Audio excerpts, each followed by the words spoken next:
Violent crime can happen anywhere, but it's taken a particularly devastating toll on inner-city black families living in poverty. According to the United States Department of Justice, African Americans are 7 times more likely than whites to commit murder and 6 times more likely to be murdered.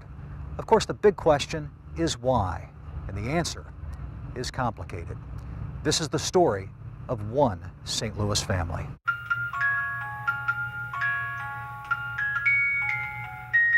He was wide-eyed and innocent. Nigel was always a good kid. Nigel generally, the youngest of 3 boys born to a proud mother. Nigel was never a problem child and never got into trouble. I never had any issues with him. Nigel? How you doing?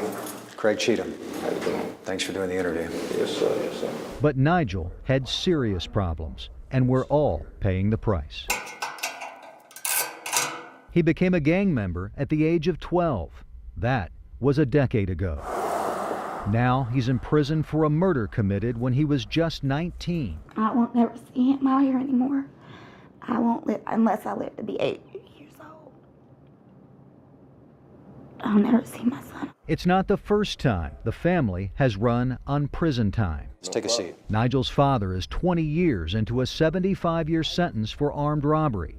He went away when Nigel was only 2. I see my babies falling off one at a time, and I can't do nothing about it. Nigel's older brother John, who's mentally ill, is in jail facing robbery charges. I need real help. This is the story about the breakdown of one St. Louis family, how it happened, how much it's costing us as a society, and the impact Nigel's violent crimes are having on his victims. Everything was gone.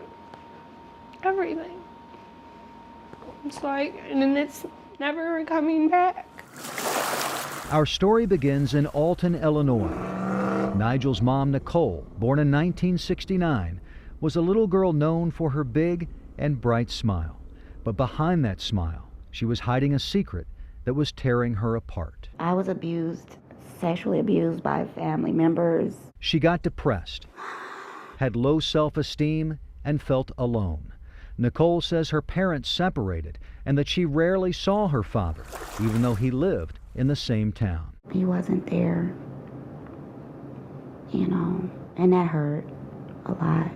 In December 1987, just 2 weeks before Christmas of her senior year in high school, Nicole gave birth to her first son, John. In 1989, her second son, Nicholas, was born. Court records show that Nicole repeatedly filed criminal charges against their father, accusing him of physically abusing her. In at least 3 cases, the charges were dropped because Nicole didn't show up for court. She kept going back to him, hoping and praying things would get better. He told me if he couldn't be with me, he was not gonna, if I didn't want to be with him, he was not gonna be there for the kids. And he meant it. About a year after Nick was born, Nicole packed up her belongings in the middle of the night, took her 2 sons, and left their father. Yeah. Not long after that, she met Keith Buckles, a man with a long history of car theft and forgery. They had a son, Nigel, born in 1992.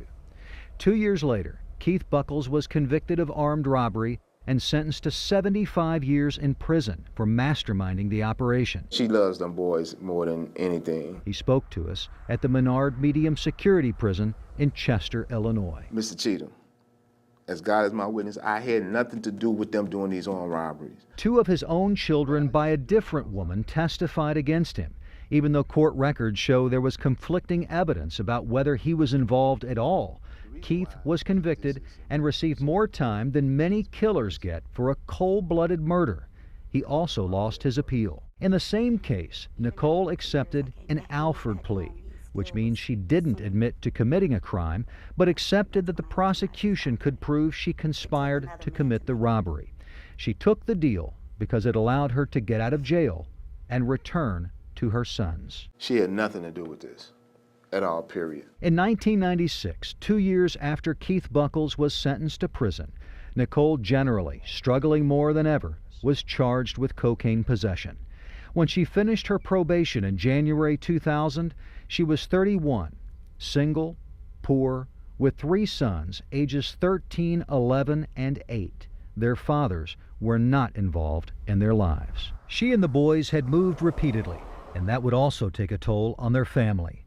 Our investigation has found 20 mailing addresses for them, including 16 in the St. Louis area alone since the late 1980s, an average stay of 15 months at each home. Nicole continued drinking heavily. Her anxiety and depression made it harder to hold a job. The family fell deeper into poverty and despair. A lot of things were ugly, and I know that probably had a big impact on their lives also.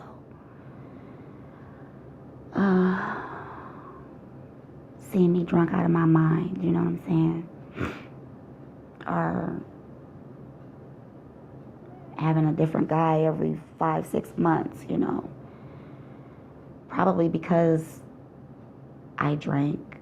I wouldn't say because I drank. I didn't feel that I ran into the right guys, but I still don't think that was cool for me. I think I should not have introduced them all to my kids so soon. Well, what was the worst part of the way you grew up? What were the worst things about it? Drinking. Your mom's drinking.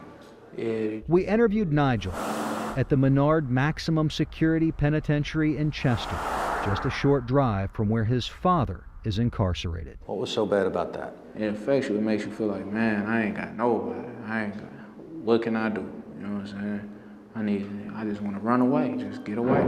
In an effort to escape the problems in their home, Nigel and his brothers spent more time in the streets. Nigel says the 3 boys all joined a local gang, 26 Madison, on St. Louis's north side. It became their family, or so they thought. John, who suffered from bipolar disorder, seemed to embrace the violence the most. I've been shot twice.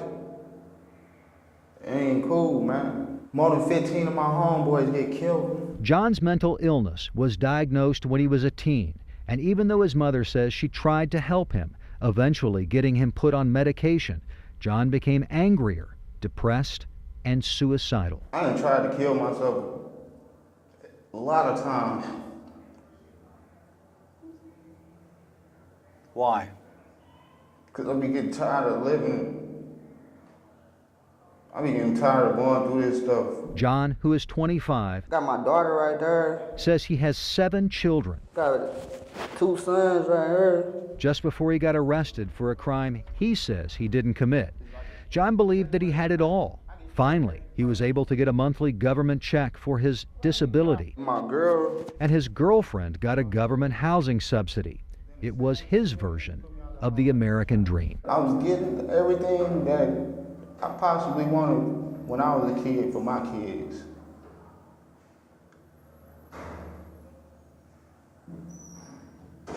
That's what I wanted to do. I want to grow up and be a family, have a family, a happy family, away from violence. Throughout their teenage years, the boys were surrounded by violence. John and Nicholas were both shot.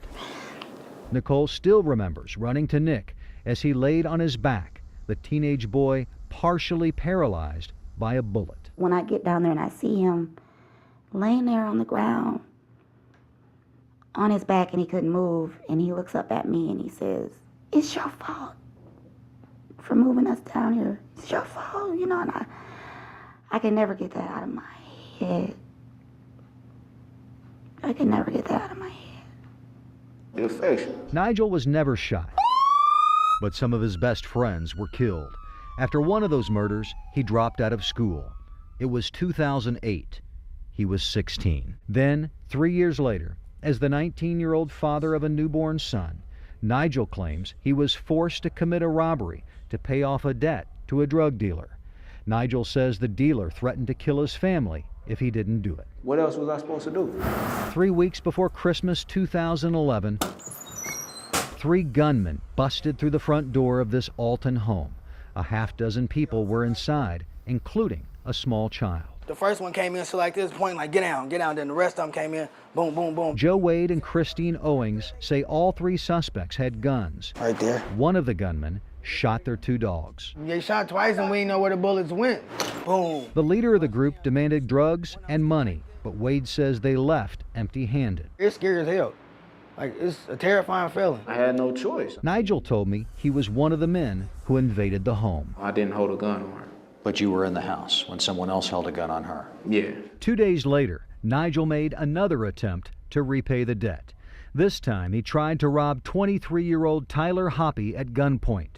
Nigel claims the gun accidentally went off. My finger slipped and pulled the trigger, but I didn't pull So did you shoot him or not? Nah. You didn't shoot him. Nah. But regardless of how it happened, Tyler Hoppy was still dead, killed by a gunshot to his head. It was like somebody literally ripped my heart out. Rachel Rawlings was Tyler Hoppy's girlfriend. She was 2 months pregnant when Nigel killed him. A week later, she had a miscarriage. That was 1.5 years ago. My whole world is gone. Everything came to an immediate halt. They didn't just take his life, they took mine too. Yeah, I did wrong. Saying I did it. But at the same time, I do not deserve to spend the rest of my life in a penitentiary. I'm not who I used to be. I used to be fun and outgoing and friendly, and now I'm bitter and cold and hateful and resentful.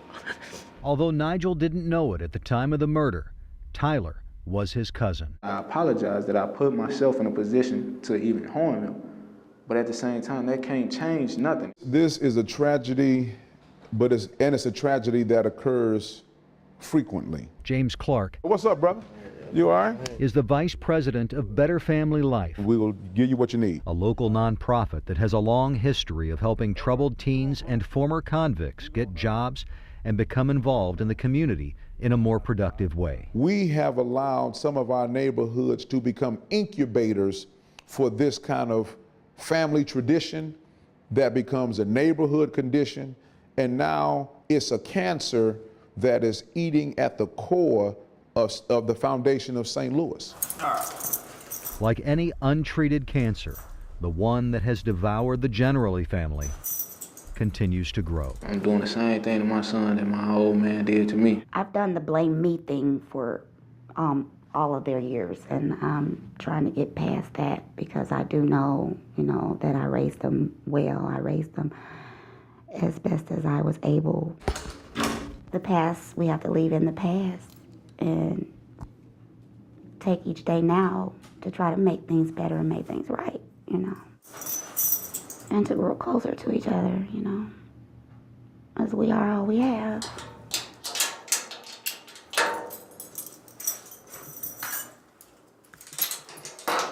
There's a 45 and it's in between your eyes. Coming up next, I know you got a gun. Hold on, folks. we ride with police Prepare to copy 1028. Hey, it's us. It's Bergman. as they risk their lives Don't make our job any harder. Just please sit in the vehicle and remain quiet. fighting violent crime. They'll come put a gun up to you and try to take your car and just take whatever you have.